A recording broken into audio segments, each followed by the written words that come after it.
I read a lot of books recently and I want to talk about some of them.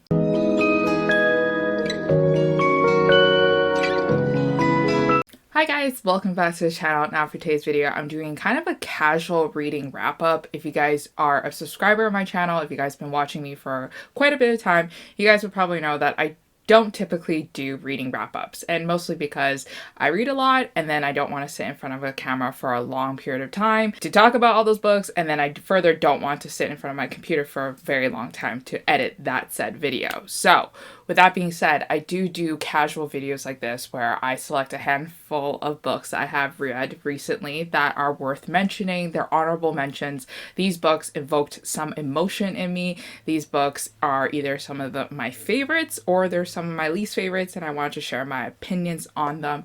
So let's go through some of the books I have read in the last couple of months, including some books that I have actually read last year. So the first book that I did want to talk about is this one that is a romantic suspense novel. Now, I typically read romantic suspense, but it's not like my go-to pick favorite genre. I started reading it mostly because it was interesting, but I also started realizing that my audience, or there is an audience on booktube that likes romantic suspense. So I have since tried to dive deeper into the genre so that I could produce more content for romantic suspense readers out there.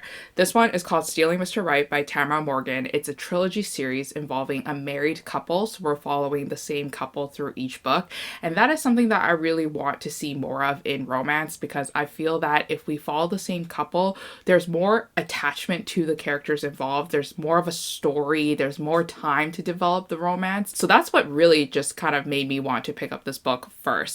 It's also a really fun cat and mouse game. Our heroine's actually a thief, and she actually steals artwork and jewelry, and she hides it obviously because she doesn't want to get caught, she doesn't want to go to jail. But what's funny is that her husband is actually an FBI agent who is set to capture people like her, who are stealing from banks, who are stealing from, jewelry stores, who are stealing from everyday people. So they play a very dangerous game where they're kind of running around each other all the time. And what happens is that our heroine is kind of getting herself stuck in a very sticky situation now because her husband seems to have started picking up on some clues, and this kind of just follows the journey of her trying to steal more jewelry, trying to also solve a great mystery of where the necklace went, because there is a priceless necklace in here, and possibly them finding each other's identities out. Well, obviously she knows that he's an FBI agent, but she wants to keep her identity safe. I enjoyed this book. I thought it was really interesting, and it definitely took a little bit longer for me to read because I was physically reading it and it was close to 400 pages, but nonetheless, I thought that our hero was such a sweetheart. The things that he said in this book to her is just boyfriend material, it's husband material. It set the standards high because he's just a sweet, fluffy character, even though he is a badass FBI agent. I gave this one a 4 out of 5 stars, and I'm looking forward to continuing the rest of the trilogy. Alright, the next book that I want to talk about is actually a recent release. It's a historical romance that released this year. It's by Sophie Jordan and called The Rake Gets Ravish, and it's part of the Duke Hunt series. This is book number 2. I read book number 1 last year, and unfortunately for that one, I gave that one a 2 out of 5 stars. So I actually walked into this book with very, very low expectations, because sometimes with me and Sophie Jordan, it's like a love-hate relationship. Sometimes I really like her books, sometimes I don't like her books at all, and they get 2 stars. This one, I walked in with no expectations, but honestly, it was pretty good. I really enjoyed it. I gave it a 4 out of 5 stars. Once again, we have the classic Sophie Jordan chemistry that I really like in her historical romances. They are just kind of so intense, so lovely to see them kind of just meet each other for the first time. The way that I would describe this book is that it reminded me a lot like a Harlequin novel, especially my favorite series, which is Harlequin Presents, and the special series line where it's called One Night with Consequences. And that basically involves a couple getting together and then suffering the consequences of their actions that could lead to potential pregnancy. So our heroine is kind of like a normal heroine. She has an estate that she has to take care of, but because she is a female, she doesn't own the estate, and her brother does. And her brother is kind of a gambler, and he ends up losing the house to our hero in the gambling den because our hero owns that gambling den. What actually ends up happening is that our heroine travels really far to the gambling den, sneaks into his office to try to steal back that deed so that she can own her property once again. And our hero stops her. Our hero sees her and they seduce each other. And she ends up, spending one night with him. And then he ends up realizing that she is not just a seductress. She's not like a common lady, and that she is something with nobility. So he wants to make the wrongs right. So he hunts her down, and then they spend time with each other in her estate. And they get to know each other. It's kind of like a lovers first, and then it turns into friends. And then, of course, it turns into a sparkling romance. I enjoyed it because my bar was kind of really low. I ended up giving this one a 4 out of 5 stars. It was a solid read, but it definitely wasn't something that was my favorite from Sylvie Jordan. All right, so the next historical romance novel that I want to talk about is this one called More Than a Stranger by Erin Knightley. Now, this premise of this book sounds freaking amazing. I absolutely wanted to pick it up as soon as I read that it was a brother best friend trope. So our heroine is the annoying younger sister, and she is best friends with her brother. So when her brother got sent to boarding school when he was very young and when she was very young, she would always write letters to the brother. But then the brother started mentioning his new friend, which is our hero, and our heroine got really annoyed by it because our heroine wanted to, be the only special person in her brother's life. So what ends up happening is that she ends up sending letters to our hero, telling him to back off because she's the best friend to the brother and he's nothing. And then they start off with this enemies to friendship romance.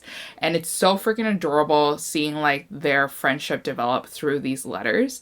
And then what ends up happening is that something happens that stops our hero from writing letters ever again to our heroine. And our heroine kind of suffers this really major heartbreak because she actually fell in love with him already, and she's confused as to why he's being so cruel and being so mean all of a sudden. So they never really meet each other. And then what happens is that everybody grows up, and then he is unfortunately running away from something, and he decides to ask the friend again for help and assistance. So he ends up going to the family's home thinking that nobody's going to be there, but she's there. And then that's how they meet. And he ends up lying to her about his identity because he can't imagine kind of talking to her ever again normally after breaking her heart and after being so cruel to her in that last moment. So this book is filled with kind of deception. It's filled with seduction scenes too as well. But then also towards the end, I felt that it kind of unraveled way too quickly. It fell apart a little bit here and there. It also took a long time for them to really act on their emotions, which it could be frustrating for those who don't really like slow burn romances.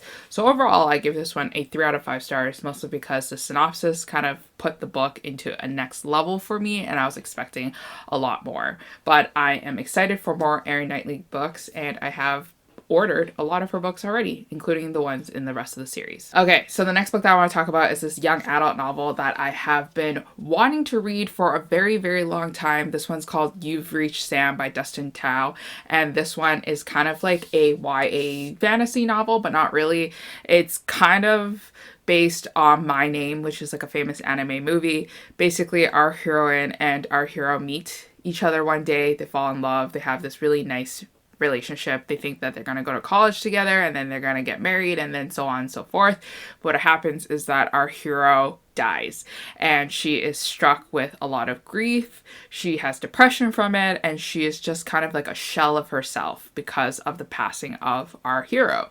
And then what ends up happening is that she calls his phone one last time, and surprisingly he actually picks up the phone from this weird space that they both don't know where he is at. So it's kind of like heaven, but it's kind of the gray area between heaven and life, I guess.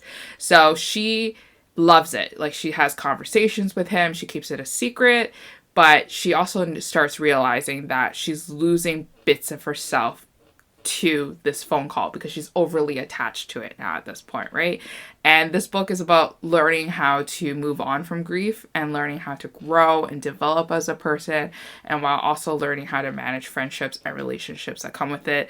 This book surprised me because I thought that it would take on a shorter span of time, but really it kind of went longer than expected, right? Like she kind of went through a whole semester of school at one point. She was graduating. She like, you know, did a lot of things extracurricular wise while still having these conversations with her boyfriend. And so it was kind of weird.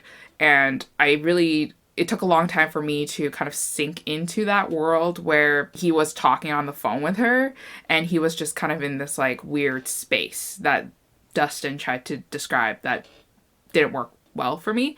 So overall, this book was kind of a letdown because I was expecting to cry more.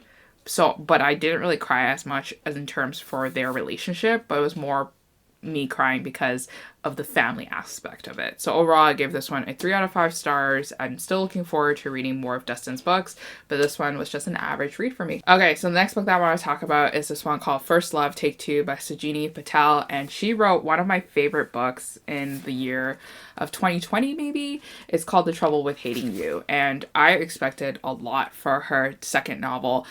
So this one involves kind of a second chance romance. Our heroine and hero are of different races, so it's an interracial relationship, and our families kind of don't really know each other, that they were dating at some point, and then when they were dating it had like a lot of issues from his side of the family and also her side of the family, because he came from a prestigious side where he was going to go to med school and do all this crazy stuff, and then she was kind of still working out what she wanted to do. So then like different classes and stuff kind of made their relationship fall apart earlier on.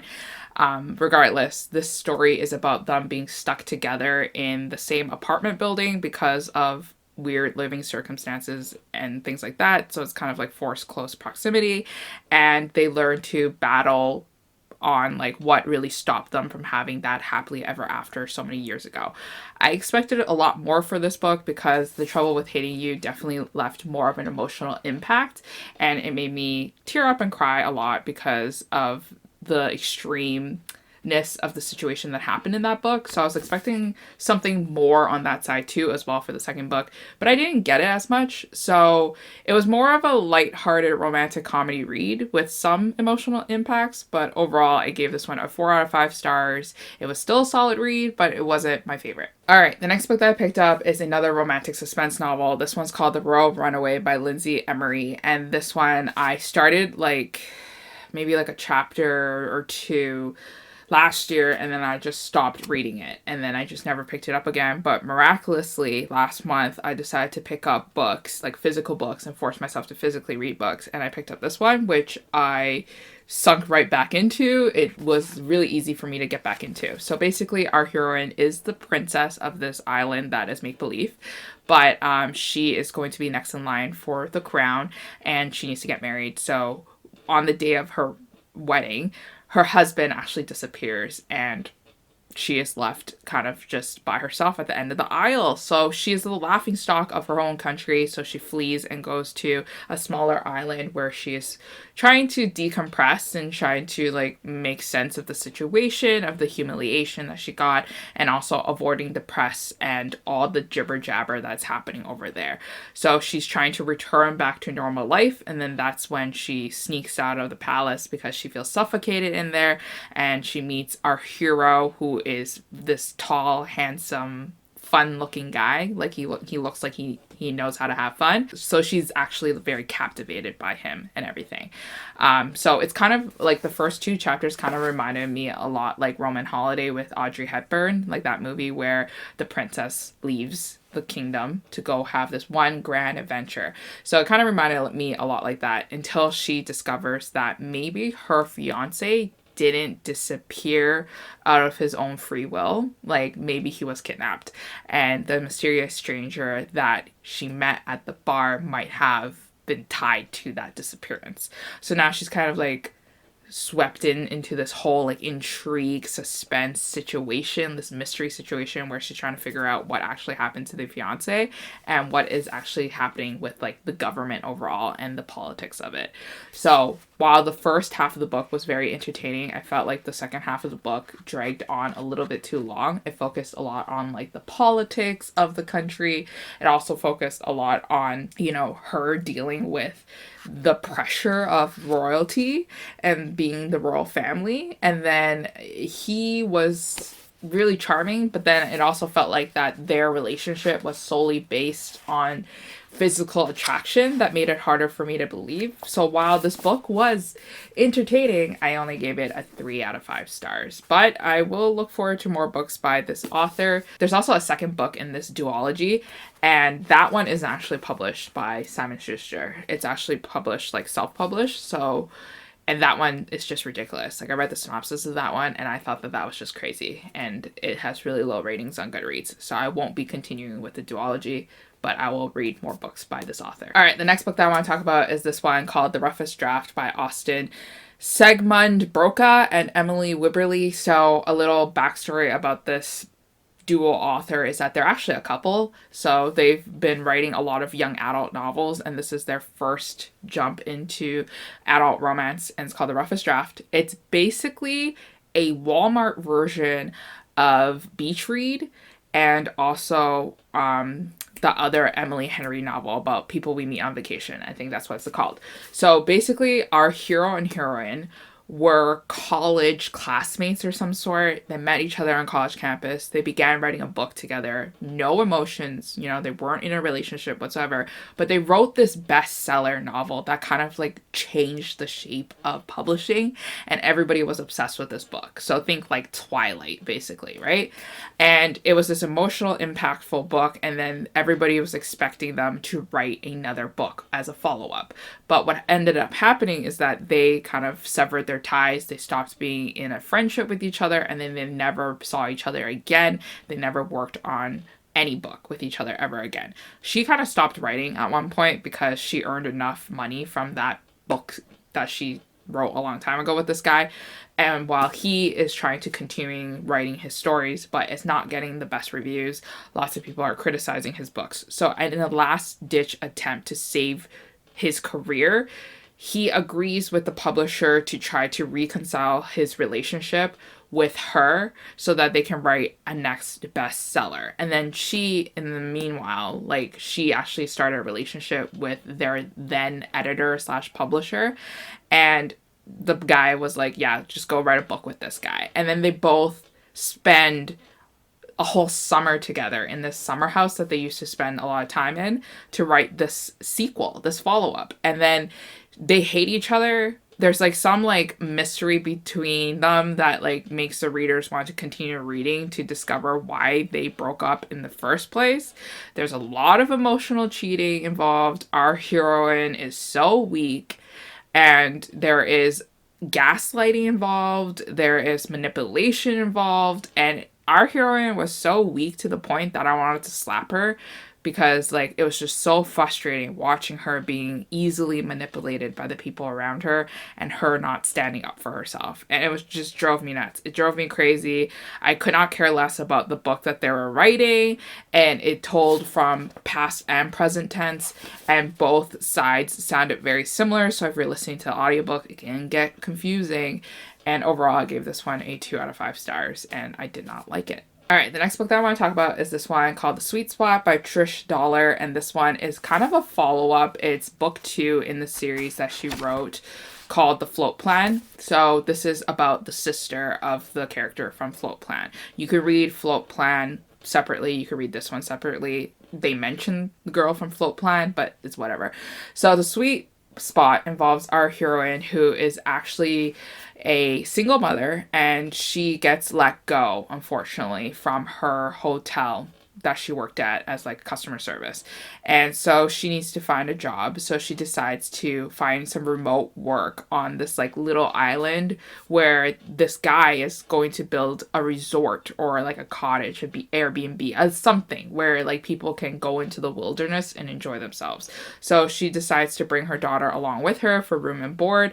And they have this like developing relationship between the owner, and the owner has his own issues that he's dealing with. She herself has a lot of baggage that she's bringing to the table too as well. There's a lot of talk about self-confidence and body image in this book that I didn't expect, but it is a woman's fiction novel with a hint of romance. So our heroine is a lot curvier, so she has low self-esteem issues that she constantly brings up too as well. And then our hero is very sweet and understanding, but then he himself has his own skeletons in his closet. Overall, I didn't think that this book would be this entertaining because it immediately gripped me.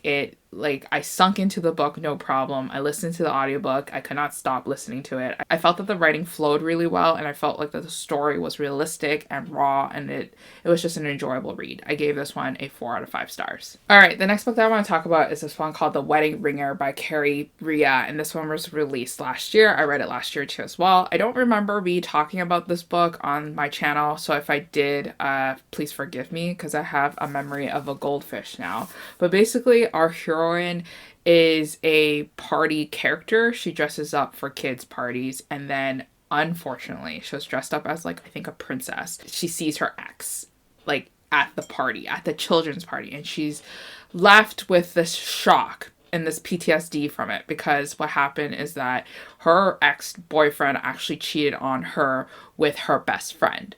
And our heroine now deals with all this trauma about how she doesn't trust any friends whatsoever, so she has no friends. And so it really freaks her out when the girl in the party actually approaches her and asks her to pretend to be her fake maid of honor for her own wedding. And our heroine's like, what? I don't want anything to do with you. I don't want to be your fake maid of honor. Go ask somebody else. Don't you have friends of your own? And the bride-to-be is like, I'll pay you a lot of money. So she reluctantly agrees to this partnership because she needs money. And it's there where she meets our hero, who is depicted as kind of someone who is a dickish behavior. But anyways, this one kind of had an enemies to lovers romance, but then it was also siding a lot with her own grief and her psychological issues involving past trauma of her boyfriend cheating on her. So it definitely left a little bit on the heavier side. Overall, it was enjoyable, but it wasn't entertaining, or it wasn't as entertaining as I thought it would be.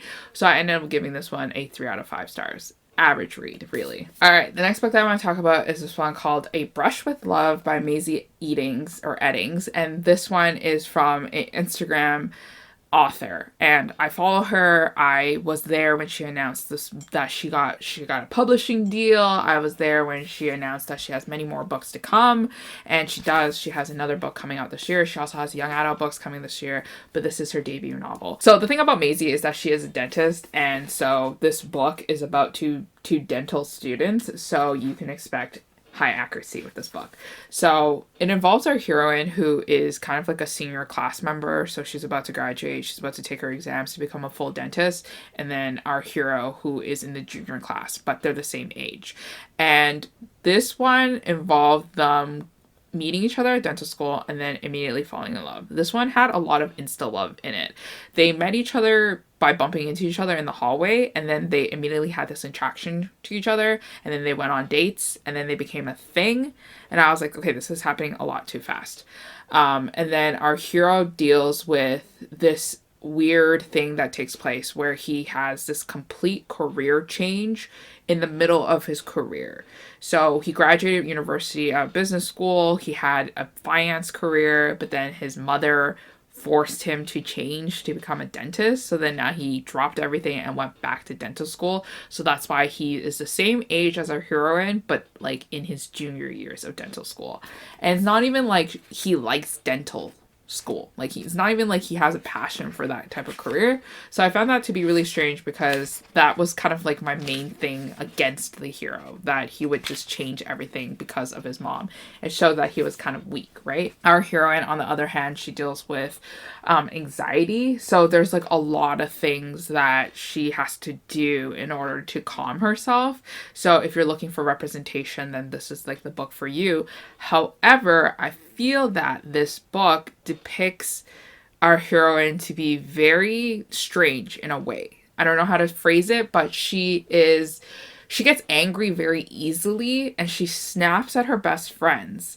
and then she doesn't apologize for it. And that really irked me. That made me really hate our heroine, because I felt that that kind of behavior was unacceptable, and I felt like, why would like a normal human being, like a friend, take it? Like, you know, that doesn't make sense to me. If I snapped at my friends and I got angry at them, they would not talk to me. Like, I would have to apologize for my unacceptable behavior. So those are the things that kind of irked me with this story. Overall, it was still kind of like a fun little entertaining story, but overall I expected a lot more, and I gave this one a 3 out of 5 stars. All right, so the next book that I want to talk about is this one called Bad Luck Bridesmaid by Alison Rose Greenberg. Now, I didn't know that this book was a women's fiction novel. I thought that this one was a cute little romantic comedy based on the cover of this book. But our heroine basically has this relationship. It's for a long time now, but then she ends up breaking it off because of a certain reason, and then they kind of mutually go their own ways. But the story kind of writes in the way where we see them together for a bit, and then we can slowly see the relationship deteriorate.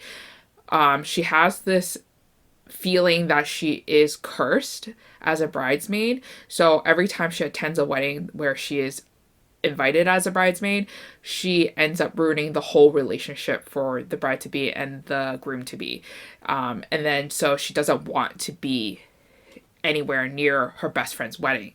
And her best friend just so happened to invite her as the maid of honor. She also is struggling with like her own insecurities of a permanent relationship. So she doesn't understand how her best friend could marry someone after only knowing them for like a couple of months. So she's trying to not be that bitter friend to like talk her friend out of it. But at the same time, she doesn't want to see her best friend crash and burn by entering into a marriage way too early. So it deals a lot with like her understanding her insecurities, understanding that she's projecting them, trying to work out her intricate friendship, while also dealing with the fact that her ex is also invited to the wedding too as well.